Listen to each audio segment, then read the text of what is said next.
और इस पूरे मेला को भी एक नेटवर्किंग में जोड़ा गया है और ऊपर से भी सारे रिकॉर्डिंग भी हो रहे हैं, साउंड का भी रिकॉर्डिंग हो रहा है और कुंभ का जो दृश्य है भीड़ का आपको स्काई लैब्स ऊपर के नेट से पूरा उसको दिखाया जा रहा है कि एक एक व्यक्ति एक एक मुंडी गिनी जा सकती है।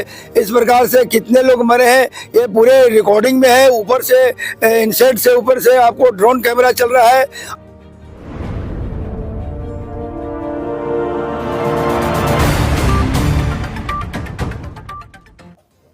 नमस्कार, मैं हूं शिव पांडे और आप देख रहे हैं खंड भारत बुलेटिन।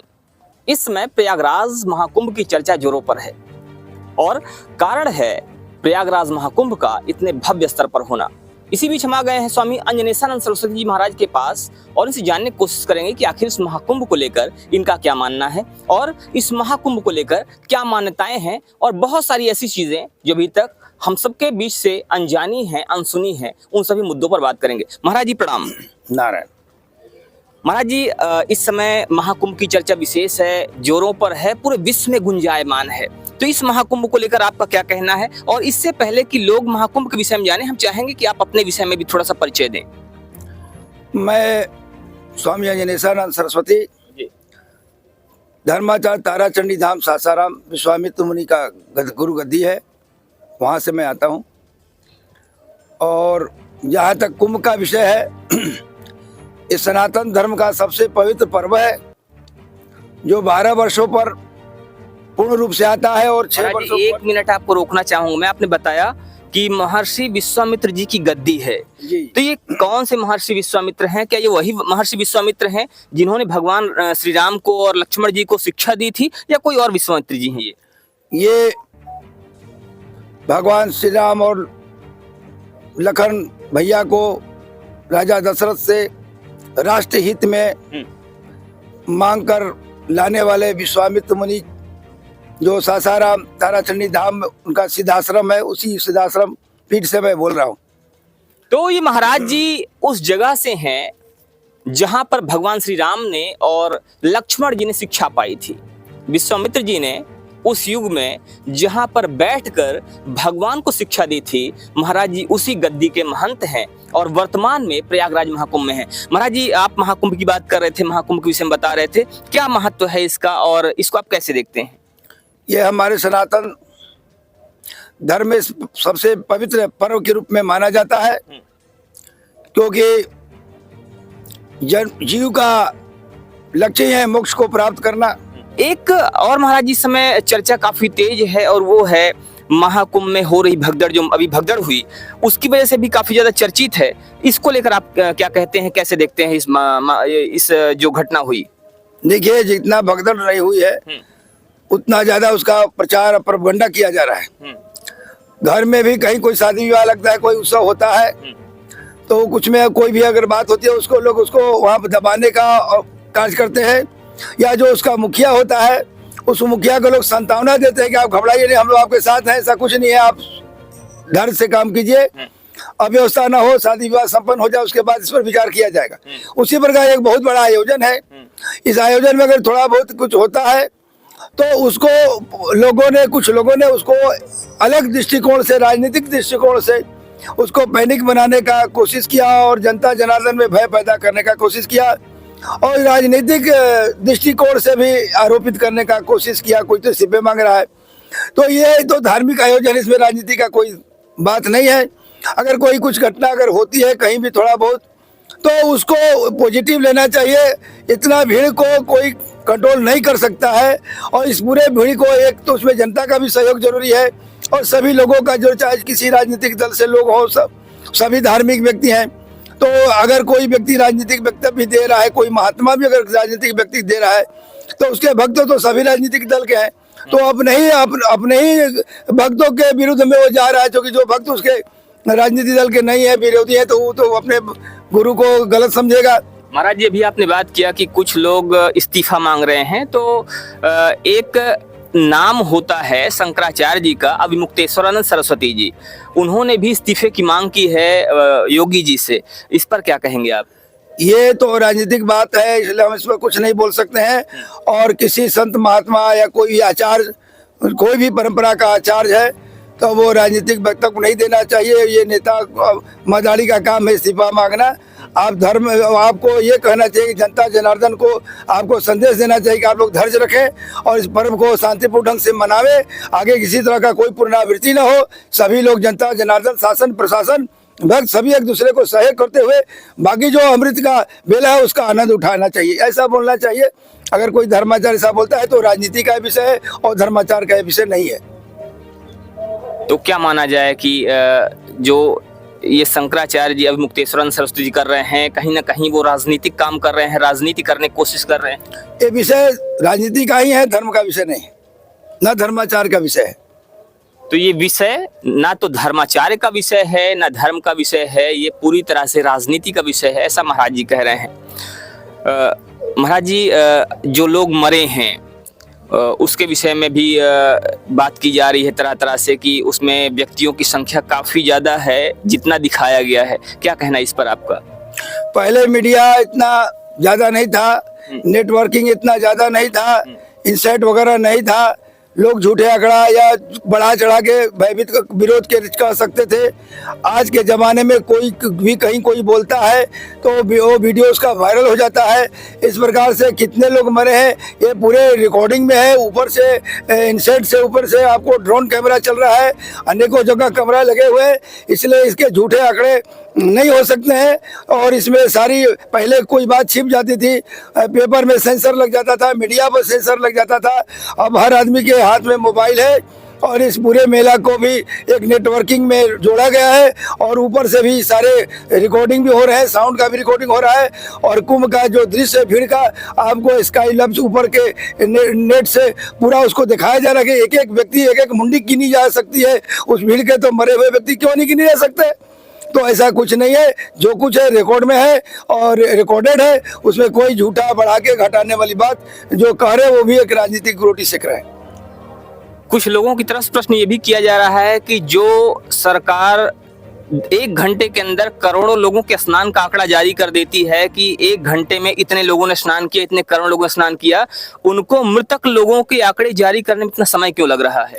ये जांच का विषय है, इसलिए कोई बहुत बात गुप्त रखा गया है और इसमें कुछ लोग पकड़े भी गए हैं और जो मीडिया कर्मी भी कुछ हायर किए गए थे वो भी पकड़े गए, अरेस्ट हुए हैं और उनसे पूछा। ये बात अभी गोपनीय रखा गया है ताकि इसको जाँच में कोई बाधा ना आवे और इसलिए ये सारी प्रक्रिया हो रही है। और सरकार ने इसने 3 सदस्यीय न्यायिक जांच आयोग का गठित कर दिया है और वो जांच चल रही है। अगर इसको कोई बात को सार्वजनिक तौर से अगर प्रकाश में लाया जाएगा तो इसके जांच के क्रम में, अनुसंधान के क्रम में ये व्यवधान होगा, सही व्यक्ति पकड़ा नहीं जाएगा। इसलिए इस सारे बात को, और रिकॉर्ड है, इसलिए छिपाने वाली बात नहीं है। और उस न्यायाधिकरण में जो आयोग बनाया गया है 3 जजों की बेंच में, वो सारी सबूतें वहाँ पर पेश की जाएंगी। महाराज जी, क्या आपको लगता है कि ये जो घटना हुई है इसके पीछे कोई साजिश है, कोई वजह राजनीतिक या कोई आतंकी गतिविधि भी शामिल हो सकती है? प्रथम दृष्टया तो कुछ वीडियो जो है वायरल हुए हैं उसकी सत्यता के बारे में तो कुछ नहीं कहा जा सकता है, लेकिन संदेह तो किया जा सकता है कि अगर जो भी वीडियो वायरल हुआ है कि जानबूझ करके 10 लड़के और 20 लड़के इस तरह के उन्होंने किया हो और प्रत्यक्षदर्शियों का बयान है और वो साधारण गृहस्थी महिलाएं हैं, कोई ऐसा देखने से नहीं लगती है कि वो किसी साजिश के तहत उनको क्रिएट करके बोलवाया जा रहा है। वो नेचुरली बोल रही है, उनके भी लोग कुछ घायल हुए हैं। तो इस तरीके से संदेश तो किया जा सकता है। अब इसकी सत्यता की जांच भी हो रही है, होगी।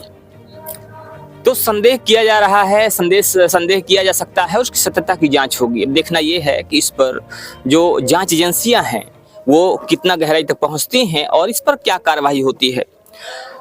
महाराज जी, अभी बात हो रही थी शंकराचार्य जी की। शंकराचार्य जी एक तरफ योगी जी से मांग कर रहे हैं कि इस्तीफा दें योगी जी, और दूसरी तरफ उन पर झूठा होने का आरोप लगा रहे हैं। वो कह रहे हैं कि योगी जी ने भी झूठ बोला क्योंकि उन्होंने काफी लंबे समय तक बार बार ये कहा उन्होंने कि ये जो भगदड़ है असल में अफवाह फैलाई जा रही है। इस पर क्या कहेंगे आप? ये कोई भी है, जो भी है, सच सबके सामने है। जनता इतनी मूर्ख नहीं है। अगर जनता इस बात से प्रभावित हो जाती है ऐसे लोगों के कहने से तो आज ये स्थिति नहीं रहती। आपने देखा कहीं कोई हंगामा नहीं हुआ, उनके सम्मान में सारे अखाड़ों ने सम्मान किया। जनता जनार्दन का उस घटना में सभी दुख हुआ और जो मुखिया थे योगी आदित्यनाथ जी वो भी काफ़ी संवेदनशील रहे उनको रो दिए, उनके आंख से आंसू छलक गए। ऐसे परिस्थिति में किसी तरह का राजनीतिक आरोप लगाना, कहना, ये तो वो खुद आरोपित हो जाने जैसा है।